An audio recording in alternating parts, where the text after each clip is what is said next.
Very good morning to all of you. So आज हम अपना जो नया चैप्टर है factors and multiples, chapter number 3, उसके बारे में कुछ चीज़ें पढ़ेंगे, जानेंगे, समझेंगे। लास्ट ईयर भी हमने फैक्टर्स के बारे में पढ़ा था, ठीक है। सो इस बार भी पढ़ेंगे एंड इस बार उससे कुछ चीज़ें एक्स्ट्रा होंगी जो कि आपने लास्ट ईयर नहीं पढ़ी होंगी। सो कुछ चीज़ें जो कि हमने लास्ट ईयर नहीं पढ़ी वो भी, और जो लास्ट ईयर पढ़ी उन्हें भी थोड़ा सा रिवाइज करते हुए हम आगे बढ़ेंगे, ठीक है। सो बेसिकली अगर आप लोगों में से किसी को याद ना हो तो फैक्टर्स वो नंबर्स होते हैं जिनको आपस में मल्टीप्लाई करके कोई थर्ड नंबर बनाया जाता है। जैसे 2 इंटू 3, जब इसको मल्टीप्लाई किया गया तो कितना आया 6, ठीक है। यानी कि अब अगर बात करें कि अगर क्वेश्चन आता है कि फाइंड, ठीक है, फैक्टर्स ऑफ 6, यानी कि 6 के फैक्टर्स निकालने हैं, ठीक है। सो फैक्टर्स निकालने के लिए हमें सिर्फ और सिर्फ इतना देखना होता है कि ये जो है किन दो नंबर्स को आपस में मल्टीप्लाई करने पर आता है, यानी कि इसका मल्टीप्लिकेशन ये आता है, ठीक है, किन दो नंबर्स को। तो सबसे पहला तो 1 है जिसे कि हमने 6 से मल्टीप्लाई किया, ठीक है। तो एक तो 1 हो गया, सॉरी, जब इसको हमने मल्टीप्लाई किया तो कितना आया 6, ठीक है। तो अगर हम देखें तो यहाँ से हमें कौन से दो फैक्टर्स मिल रहे हैं, 1 एंड 6, दो मिल रहे हैं। इसके बाद जब दूसरा नंबर अगर हम देखते हैं तो 2 इंटू 3, जब इसको हम आपस में मल्टीप्लाई करते हैं तब भी हमें क्या मिलता है 6। यहाँ से हमें कौन से दो नंबर्स मिले, 2 एंड 3, ठीक है। अब अगर इसके आगे हम बढ़ते हैं तो अगेन 3 इंटू 2, इसको मल्टीप्लाई किया 6 आया। यहाँ से अगेन हमें क्या मिला 3 एंड 2, जो कि हमें ऑलरेडी यहाँ पर ऊपर मिल चुके हैं, ठीक है। चाहे हम 2 और 3 लिखें, चाहे 3 एंड 2 लिखें, सेम चीज़ है। और इसके बाद 4 को अगर मल्टीप्लाई करते हैं तो 4 की टेबल में आप देखिए 6 नहीं आता, 5 की टेबल में 6 नहीं आता, 6 अगेन 6 की टेबल में आता है जब 6 को हम 1 से मल्टीप्लाई करते हैं, यानी कि 6। यहाँ से 1 अगेन हमें कौन कौन से दो फैक्टर्स मिलते हैं, 6 और 1। तो अब हम यहाँ पर देखते हैं बेसिकली कि हमें यहाँ पर देखिए 1 मिल चुका है, ठीक है। अगर हम फैक्टर्स की बात करें तो ऊपर से हम लिखना स्टार्ट करते हैं।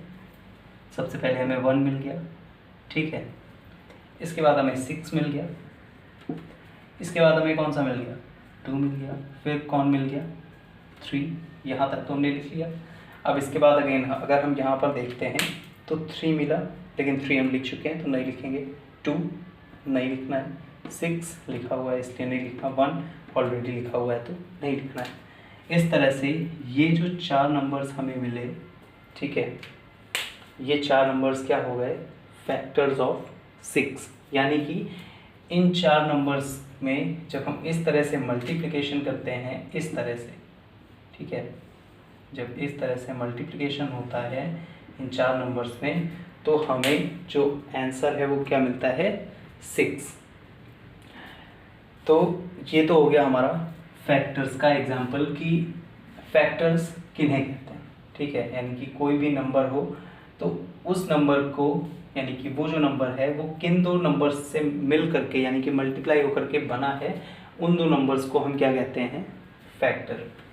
इसके बाद जब बात आती है मल्टीपल की, तो मल्टीपल का मतलब होता है कि कोई भी नंबर जब हम उसको मल्टीप्लाई करते जाते हैं, ठीक है, तो उस नंबर को जब हम मल्टीप्लाई करते जाते हैं दूसरे नंबर से तो उस नंबर से मिलने वाले जो भी आंसर्स होते हैं, जैसे कि 2 into 1, 2 into 2, 2 into 3, 2 into 4, 2 into 5 and so on.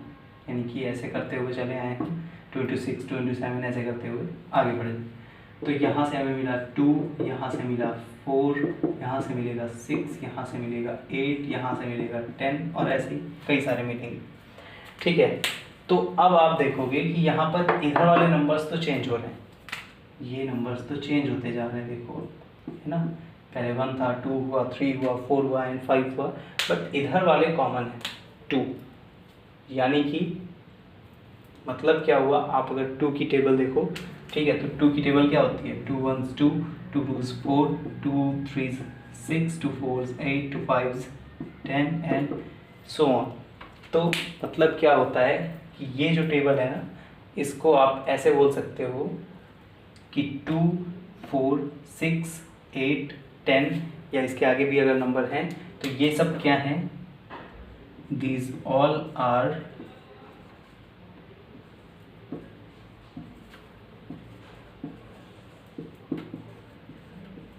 Multiples of 2। Multiples of 2 का मतलब हुआ कि ये सारे जो हैं ये 2 के मल्टीप्लिकेशन में आते हैं, यानी कि इन सब को अगर हम देखें तो अगर 2 में हम किसी एक नंबर का मल्टीप्लाई करेंगे तो हमें इनमें से कोई एक नंबर मिलेगा। अगर हम 2 में 2 का मल्टीप्लाई करेंगे तो 4 मिलेगा, 2 में 5 का मल्टीप्लाई करेंगे तो 10 मिलेगा, 2 में 4 का मल्टीप्लाई करेंगे तो 8 मिलेगा, यानी कि 2 में अगर हम किसी भी दूसरे नंबर का मल्टीप्लाई करते हैं तो हमें इन्हीं नंबर्स में से आगे मिलता चला जाएगा। अब इसमें आगे और भी नंबर्स होंगे, जैसे 12 है, 14 है, 16 है, ऐसे, ठीक है। तो ये तो हो गया हमारा फैक्टर्स और मल्टीपल्स में डिफरेंस, यानी कि एक तरह से सिंपल लैंग्वेज में अगर आप समझो तो जो जैसे ये जो इनकी टेबल होती है ना, टेबल आपको याद होगी 2 की, 3 की, 4 की, 5 की, तो इनकी जो टेबल होती है, ठीक है, वही हम क्या कहते हैं, उन्हीं को हम इनके मल्टीपल्स कहते हैं। लेकिन फैक्टर्स क्या होते हैं, फैक्टर्स वो होते हैं जब हम किन्हीं दो नंबर्स को आपस में मल्टीप्लाई करते हैं और उससे कोई तीसरा नंबर बनता है, ठीक है, तो वो होते हैं हमारे फैक्टर्स। अब मल्टीपल्स हो गए, फैक्टर्स हो गए, अब इनके बारे में कुछ और चीज़ें जान लेते हैं, ठीक है। जो फैक्टर्स होते हैं हमारे वो दो तरह के होते हैं, ठीक है। ये जो फैक्टर्स होते हैं ये दो तरह के होते हैं। पहला होता है प्राइम फैक्टर और दूसरा होता है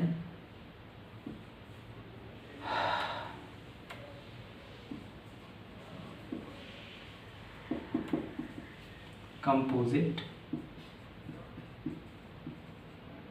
फैक्टर, ठीक है। एक होता है प्राइम फैक्टर, दूसरा होता है कंपोजिट फैक्टर। चलिए अब इनके बारे में जान लेते हैं थोड़ा। तो इनके बारे में जानते हैं, और इसमें है क्या, सिर्फ और सिर्फ इतना समझना है कि प्राइम फैक्टर और कंपोजिट फैक्टर दो ही चीज़ों पर डिपेंड करते हैं कि वो प्राइम नंबर हैं या फिर कंपोजिट नंबर है, ठीक है। अगर कोई भी जो फैक्टर निकल के आता है वो प्राइम नंबर है तो वो प्राइम फैक्टर कहलाएगा, और अगर कोई भी नंबर जो कंपोजिट नंबर है तो वो कंपोजिट फैक्टर कहलाएगा। यानी कि पहले हम प्राइम फैक्टर की बात कर लेते हैं, ठीक है। प्राइम फैक्टर और प्राइम नंबर इन दोनों की बात एक साथ करते हैं, देन उसके बाद हम कंपोजिट नंबर और कंपोजिट फैक्टर्स की बात करेंगे। प्राइम नंबर वो नंबर्स होते हैं जिनके फैक्टर्स केवल दो होते हैं। दो का मतलब कि ऐसे नंबर्स, यानी कि जैसे 1 हो गया, तो 1 का अगर आप देखो, ठीक है, किन दो नंबर्स को मल्टीप्लाई करोगे तो 1 आएगा। तो सिंपल सी बात है, जब आप 1 का मल्टीप्लाई 1 से करोगे तब आपको क्या मिलेगा, 1, ठीक है ना। तो अगर आप इसके फैक्टर्स को देखो तो इसके फैक्टर्स क्या निकले, 1 एंड 1, यानी कि अगर हम देखें तो इसका फैक्टर क्या है, सिर्फ और सिर्फ 1 है जो कि इसका फैक्टर है, ठीक है। इसके अलावा इसका कोई और फैक्टर नहीं है। सेम चीज़ अगर आप देखो 2 के साथ भी होती है, ठीक है। 2 × 1 अगर हम करते हैं तो हमें क्या मिलता है, 2। इसके अलावा कोई और नंबर नहीं है जिसको हम आपस में मल्टीप्लाई करें तो हमें 2 मिले। तो अगर हम इनके फैक्टर्स की बात करें यहाँ से, तो यहाँ से हमें कौन से दो फैक्टर्स मिलते हैं, एक तो 1 मिलता है और दूसरा क्या मिलता है, 2, ठीक है। ठीक इसी तरह जो 3 है, अगर उसकी बात करें तो वो 3 इंटू 1 करेंगे, है ना, तो 3 मिलेगा, इसके अलावा कोई दूसरा नंबर नहीं है। अब फैक्टर्स में बात करें तो 1,3 ये 2 फैक्टर्स इसमें भी मिल रहे हैं। लेकिन अब जो हमारा नेक्स्ट है, ठीक है, ये पहला हो गया, ये दूसरा हो गया, ये तीसरा हो गया, बट अब यहाँ पर ये जो 4 है इसको देखिए, 4 इंटू 1 किया तब तो 4 मिला ही, बट इसके अलावा जब हमने 2 इंटू 2 किया तब भी हमें क्या मिला, 4। यानी कि अब अगर हम यहाँ पर फैक्टर्स की बात करते हैं, ठीक है, तो हमें कौन कौन से मिले, 1,4 जो कि इन दोनों से मिले, और इन दोनों से हमें क्या मिला, 2। अब चूंकि 2 जो है यहाँ पर 2 टाइम्स लिखा है तो उसको हम एक बार ही लिखते हैं, जैसा कि हमने एग्जाम्पल में बताया था, हम 2 बार किसी भी नंबर को नहीं लिखते। सो यहाँ पर अब देखिए हमें कितने फैक्टर्स मिले, टोटल नंबर्स हैं 3, यहाँ पर कितने हैं 2, यहाँ पर कितने हैं 2, यहाँ पर तो एक ही, ठीक है। और इनमें आप अगर एक चीज़ और देखोगे तो वो क्या है कि ये जो है, ठीक है, इनके जो फैक्टर्स निकले हैं, इन नंबर्स के ये जो फैक्टर्स निकले हैं, इनका फैक्टर क्या है, या तो 1 है या फिर ये नंबर खुद है। यानी कि इनके जो फैक्टर्स हैं देखिए, या तो 1 है या फिर जो ये नंबर था, ये नंबर खुद का ही अपना फैक्टर है। तो ऐसे नंबर्स जिनके जो फैक्टर्स होते हैं वो केवल और केवल 2 होते हैं। यानी कि कौन कौन से, या तो 1 उनका फैक्टर होगा, ठीक है, या फिर वो नंबर खुद, उनके अलावा उनका कोई फैक्टर नहीं होगा, ठीक है। ऐसे जो भी नंबर्स होंगे वो क्या कहलाएंगे, प्राइम नंबर, और ऐसे जितने भी फैक्टर्स होंगे वो क्या कहलाएंगे, प्राइम फैक्टर्स। यानी कि जैसे ये 1 था, ये क्या कहलाएगा, प्राइम फैक्टर। ये 1 और 2 थे, ये क्या कहलाएंगे, प्राइम फैक्टर्स। ये 3 के साथ भी ये कहलाएंगे प्राइम फैक्टर्स। बट यहाँ पर 1, 4 और 2 3 हैं, तो ये कंपोजिट नंबर है, और साथ में अगर इसे हम कहेंगे तो इसे हम कंपोजिट फैक्टर्स भी कहेंगे इन सबको, ठीक है। तो ये 4 चीज़ें जो आज हमने पढ़ी कि मल्टीप्लिकेशन क्या होता है, सॉरी मल्टीपल क्या है, देन फैक्टर्स क्या हैं, और इन दोनों के बारे में कि प्राइम फैक्टर और कंपोजिट फैक्टर ये दोनों चीज़ें क्या होती हैं, इनके बारे में हमने जाना है। सो नेक्स्ट टाइम अब हम अपनी जो एक्सरसाइज है हम उसके बारे में भी कोशिश करेंगे कि उसको अब कंटिन्यू करें। तब तक के लिए आप लोग से तब तक के लिए सिर्फ इतना कहेंगे कि अपना ध्यान रखें, और पेज नंबर 45 और 46 पर जो कुछ चीज़ें दे रखी हुई हैं उन्हें आपको पढ़ना है, उनकी रीडिंग लगानी है, ताकि कुछ चीज़ें जो आपकी अभी समझ में नहीं आई हैं वो चीज़ें भी आप थोड़ा सा, उनका जो कन्फ्यूज़न है उनके बारे में वो क्लियर हो। इसके बाद भी अगर कोई चीज़ रह जाती है तो आप कॉल करिए या मैसेज कर दीजिए, एंड उसका जो भी सॉल्यूशन है वो आपको सेंड कर दिया जाएगा, ठीक है। So thank you very much and take care, bye bye.